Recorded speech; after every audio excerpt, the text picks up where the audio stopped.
आज मसीह वंदना में मसीह वंदना।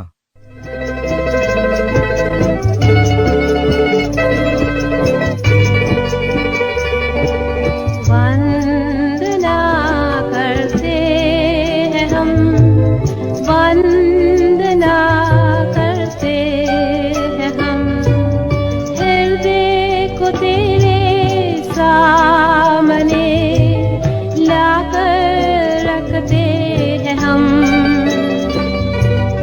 वंदना करते हैं हम, वंदना करते हैं हम, हृदय में मेरी मसीहा जीवन दीप जला, हृदय में मेरी मसीहा जीवन दीप जला, हृदय के पापों को धोकर प्रेम की राह दिखा, हृदय के पापों को धोकर प्रेम। मसीही वंदना सुनने वाले सभी भाई बहनों को हमारा नमस्कार। आप सभी का आज के इस कार्यक्रम में हम स्वागत करते हैं और आपके लिए एक और कार्यक्रम लेकर उपस्थित हैं। लीजिए प्रस्तुत है एक गीत और उसके बाद रेवरेंड MP सिंह से सुनिए आज का संदेश।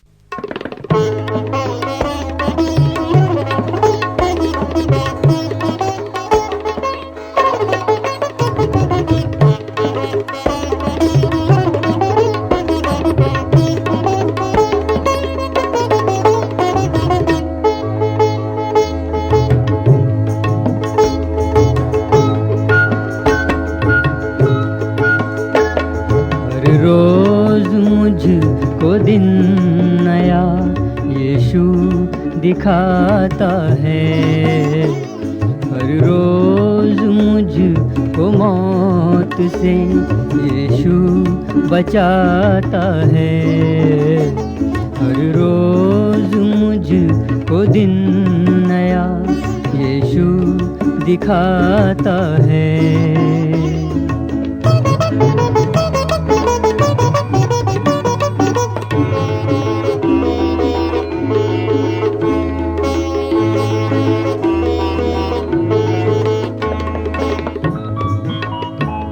मेरी नजर मुझे हर घड़ी बांधे गुनाह से, मेरी नजर मुझे हर घड़ी बांधे गुनाह से, लेती मजा ये देख कर भूखी निगाह से, ऐसी नजर से रोज रोज यीशु बचाता है, हर रोज मुझको दिन नया यीशु दिखाता है।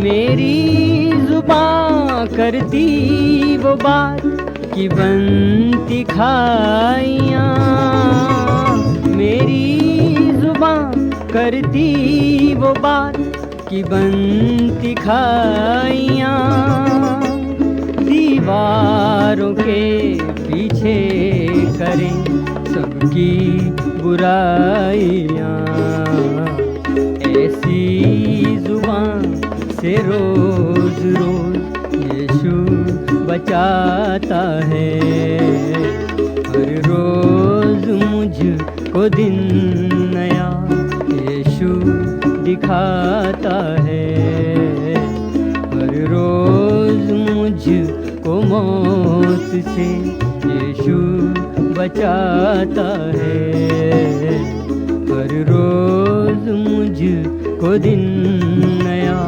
यीशु दिखाता है, हर रोज मुझको दिन नया यीशु दिखाता है। आजकल हम प्रभु के चुने हुए बुलाए प्रेरितों के विषय अध्ययन कर रहे हैं। आज चुंगी लेने वाला मती के विषय जानेंगे तथा उसके जीवन से हमारे लिए शिक्षा को ग्रहण करेंगे। मती जिसका अर्थ है यहोवा की भेंट। जिस शिष्य ने यहूदा इस्करियोती का पद लिया था उसका नाम मथिया था। उसका भी मूल अर्थ है यहोवा की भेंट। मती को लेवी के नाम से भी संबोधित किया गया है। उनके पिता का नाम हलफई था तथा उनका जन्म नासरत नगर में हुआ। मती का व्यवसाय चुंगी लेना था। मती की बुलाहट मती 9:9 में लिखा है, वहां से आगे बढ़कर यीशु ने मती नाम के एक मनुष्य को मैसूल की चौकी पर बैठे देखा और उसने कहा, मेरे पीछे हो ले। वह उठकर उसके पीछे हो लिया। मती का प्रभु को उसके घर में न्योता। मती ने अपना घर खोला और प्रभु का स्वागत एक नेवते के निमंत्रण के द्वारा किया। उसने अपने साथी सहकर्मियों को भी अपने घर बुलाया भेजा ताकि प्रभु से उनकी मुलाकात करा दे। इसका वर्णन मती 9:10-13 में पाया जाता है। इस नेवते में प्रभु के शिष्य भी थे। जब वे इस प्रकार से भोजन संगति कर रहे थे तो फरीसियों ने इस पर आक्षेप लगाया, यह मैसूल लेने वालों और पापियों के साथ क्यों खाता है। मैसूल लेने वाले रोमी सरकार के लिए यहूदियों से कर वसूल करते थे। वे अपने लोगों के विरोध में शत्रुओं के लिए काम करते थे। अधिकांश मैसूल लेने वाले इस्राएलियों पर अन्याय भी करते थे और दुगना व तिगना कर ले लेते थे। इस तथ्य का उदाहरण लूका 19 में एक और मैसूल लेने वाले जिसका नाम था जक्कई, वह यरीहो नगर के चुंगी नाके पर नियुक्त था। वह तो चुंगी लेने वालों का सरदार व धनी था। उसके घर में प्रभु ने जाने की इच्छा व्यक्त की थी तथा जिसे उसने सहज स्वीकार कर लिया था। उसने तो प्रभु व अन्य अतिथियों के सामने घोषणा की कि जो भी उसने अन्याय करके ले लिया है उसे वह चौगना फेर देगा। लूका 19:8।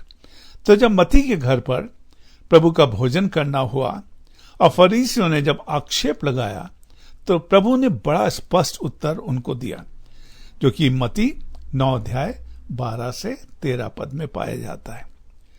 प्रभु कहते हैं, वैद्य जो वैद्य होते हैं, जो डॉक्टर लोग होते हैं, उनके विषय में कहते हैं, वैद्य जो हैं भले चंगों को नहीं परंतु बीमारों के लिए आवश्यकता है।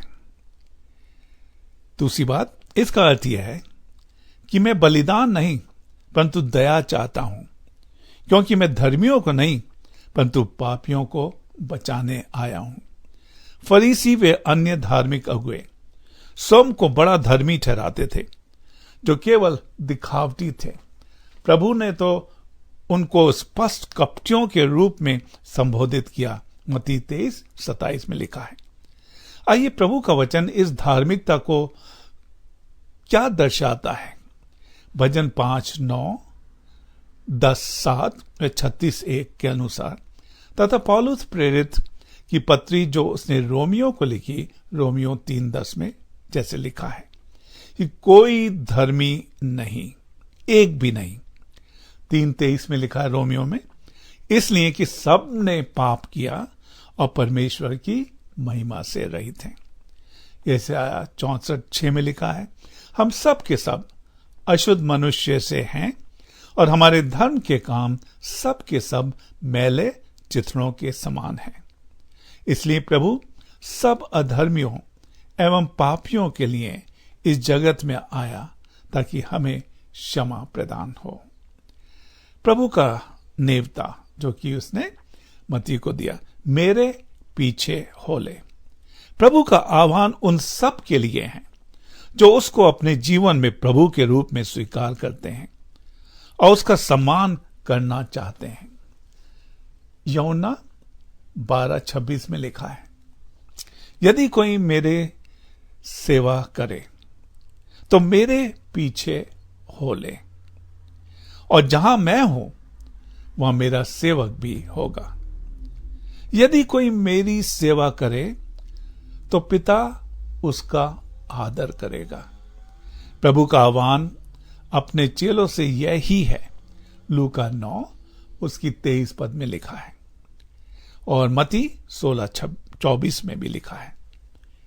तब यीशु ने अपने चेलों से कहा, यदि कोई मेरे पीछे आना चाहे तो अपने आप का इनकार करे और अपना क्रूस उठाए और मेरे पीछे हो ले। तो मती और शिष्यों ने प्रभु का स्वर्गारोहण जो जैतून पर्वत पर हुआ था उसे देखा।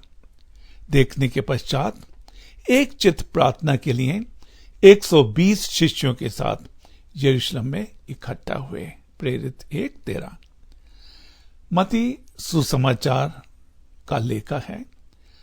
प्रभु की सेवकाई व शिक्षा तथा उसके वचन को लिखने वाले 2 प्रेरित हुए, मती व यूहन्ना। अन्य पतरस का दाहिना हाथ वैद लूका तथा बरनबास की बहन का लड़का मरकुस था।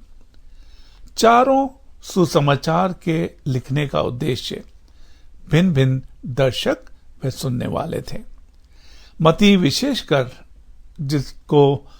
जिनके लिए लिखा है या जिनको संबोधित किया गया है वो यहूदियों, आप देखेंगे यहूदियों के विषय में काफी उसमें आता है। फिर अगर आप मरकुस को अध्ययन करेंगे तो वहां रोमियों को ध्यान में रखते हुए लिखा है और लूका यूनानियों के हित के लिए, परंतु यूहन्ना सब लोगों के लिए लिखा है।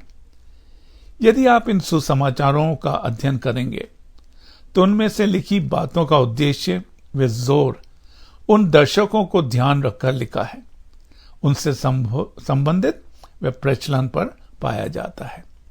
प्रभु करे कि मती के जीवन से कि किस प्रकार से उसने प्रभु के पीछे चला और अपनी खुदी से इनकार किया और प्रभु के पीछे अपनी क्रूस उठा के चल दिया। प्रभु आशीष दे। आमीन।